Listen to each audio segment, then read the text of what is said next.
সম্প্রতি রাজধানী ঢাকার খিলক্ষেত রেলওয়ের সরকারি জমিতে অস্থায়ী মণ্ডপ অপসারণকে ঘিরে একটি মহল উদ্দেশ্যপ্রণোদিতভাবে একের পর এক গুজব ছড়িয়ে সাম্প্রদায়িক উত্তেজনা সৃষ্টির অপচেষ্টা চালাচ্ছে। এই ধরনের কর্মকাণ্ড দেশের সাম্প্রদায়িক সম্প্রীতি নষ্ট করার একটি সুপরিকল্পিত কৌশলের অংশ হিসেবে দেখছেন সাধারণ মানুষ। ঘটনাটিকে কেন্দ্র করে বাংলা এডিশনের অনুসন্ধানে উঠে এসেছে এমনই তথ্য। গত বছর দুর্গাপূজাকে ঘিরে রাজধানীর বিভিন্ন এলাকায় অস্থায়ী মণ্ডপ স্থাপনের অনুমতি দেয় সরকার। এরই অংশ হিসেবে খিলক্ষেত বাজারের পাশে একটি অস্থায়ী পূজা মণ্ডপ তৈরি করেন সনাতন ধর্মাবলম্বীরা। এসব মণ্ডপে ধর্মবর্ণ নির্বিশেষে এলাকার বাসিন্দারা এমনকি মুসলমানরাও সার্বিক সহযোগিতা করেছেন। বিষয়টি নিশ্চিত করেছেন মণ্ডপে নিয়মিত উপাসনা করতে আসা নিখিল। সবই মুসলমান থাকে পূজার মধ্যে অংশগ্রহণ করে আসে, দাওয়াত দিয়ে তারাও আসে। সহযোগিতা করছে কিনা? করছে এটা সবাই করে। হিন্দু মুসলমান যত আছে পূজার মধ্যে সবাই করে, পুলিশ সহকারী ডিউটি করে, সবসময় পূজা হয়, কোনো সমস্যা হয় না। অস্থায়ী ছিল এটা, প্রতি বছরই এই ব্রিজের নিচে পুজো হইতো দুর্গাপূজা। এইবারে ব্রিজ করে লাওয়ার পরে মনে করেন জায়গা দোকান এদিকে খালি জায়গা আছে, দোকান আছে, অনেক কিছু আছে, খালি জায়গা পাই আমরা এটা পূজা করছি। খিলক্ষেতের উচ্ছেদ অভিযানে শুধু প্রশাসন অস্থায়ী মণ্ডপ নয়, বরং বাজারের ঘর, বিএনপি জামাতের অফিস সহ বিভিন্ন অবৈধ স্থাপনা উচ্ছেদ করেছে। তো দুর্গাপূজা করছে আর কি এখানে, তারপর ওই জায়গায় ছিল আর কি।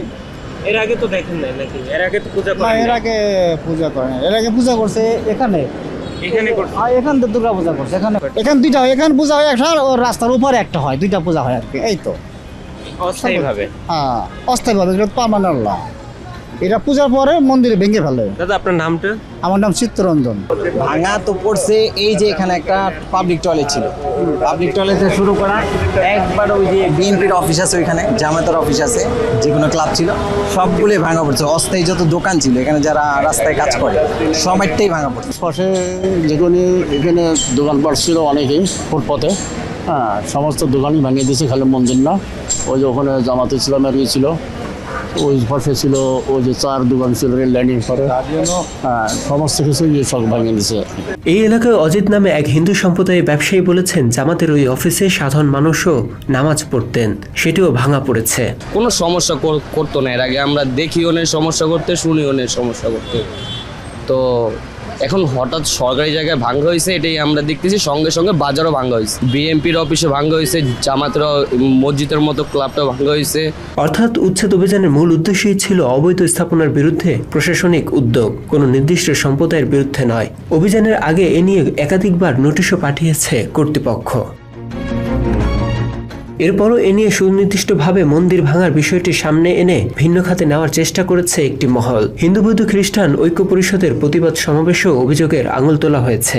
সরকারের উপর মহলে সর্বত্র হচ্ছে মৌলবাদীর আখড়া এবং বিষ হয়ে পড়ে আছে। এখানে ধর্মীয় সংখ্যালঘু সম্প্রদায়ের উপাসনালয় ভেঙে ফেলার অভিযোগ করেছে ভারতীয় গণমাধ্যম এবং দেশটির পররাষ্ট্র মন্ত্রণালয়। তবে এর সাথে বাস্তবে কোনো মিল পাওয়া যায়নি। এরপরও ভারত বাংলাদেশের শান্ত পরিবেশকে অশান্ত করতে মরিয়া হয়ে উঠেছে বলে অভিযোগ করেছেন সাধারণ মানুষ। আপনি এই যে রেল লাইনটা দেখতেছেন না, ওই রেল লাইনটা থেকে এই পর্যন্ত হয়েছে আপনার রেলের সম্পত্তি।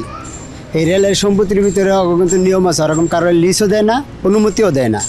আমি দেখা গেছে ছোটোখাটো একটা দোকান নিয়ে বসছি, তাকে যে সময় প্রয়োজন ওরা যদি উচ্ছেদ অভিযান নিয়ে আসে, ওইতে আমরা মাল যদি সরাইতে পারি সরাই নিয়ে যাই, আর নাই তো ওরা ভেঙে দেওয়া যায়।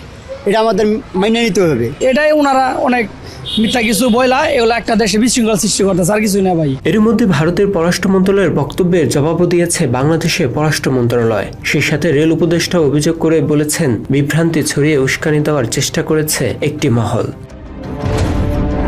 ইসমাইল সর্দার, বাংলা এডিশন, ঢাকা।